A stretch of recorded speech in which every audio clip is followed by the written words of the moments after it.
it is still an important part of the U.S. operation. Correspondent David McDougall reports it has become a battleground of sorts for the hearts and minds of the enemy. It could be any classroom in Iraq, except we're not allowed to show the students' faces. That's because these children are detainees at a US prison on the outskirts of Baghdad, never charged with a crime, never seen by a judge or jury, but held in detention while they're re-educated. Some of those kids have been lookouts for sniper teams. They've been lookouts for the IEDs to blow off as the lookout because they do blend in and look well. We've had young as 14-year-olds.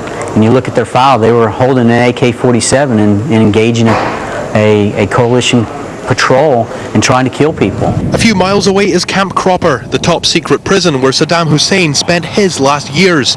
There's hundreds of Sunni and Shiite prisoners here, but again, none of them has been convicted of a crime. They're simply suspected of being an imminent danger to US forces.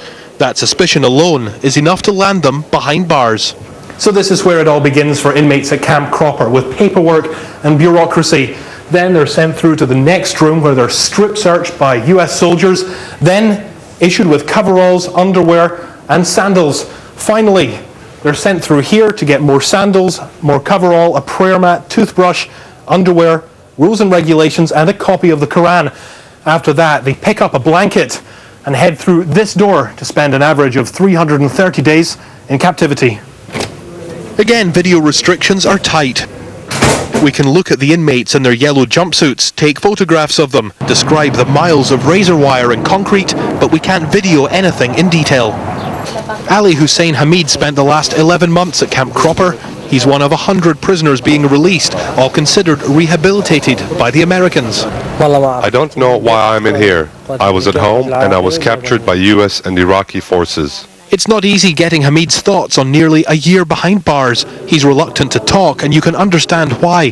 He stands on the brink of freedom, but US military personnel are listening to the interview. At the release ceremony, there are speeches and handshakes, but it's the Americans who are smiling. The former inmate's body language appears to tell the story of their unease at all the attention.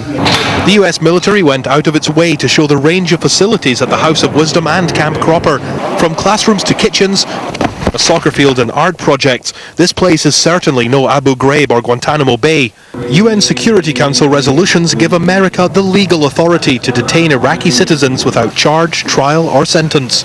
That mandate runs out at the end of the year, and it's not yet clear whether these sort of prison facilities will be allowed to exist after that. At Camp Cropper near Baghdad, David McDougall, Fox News. Oh.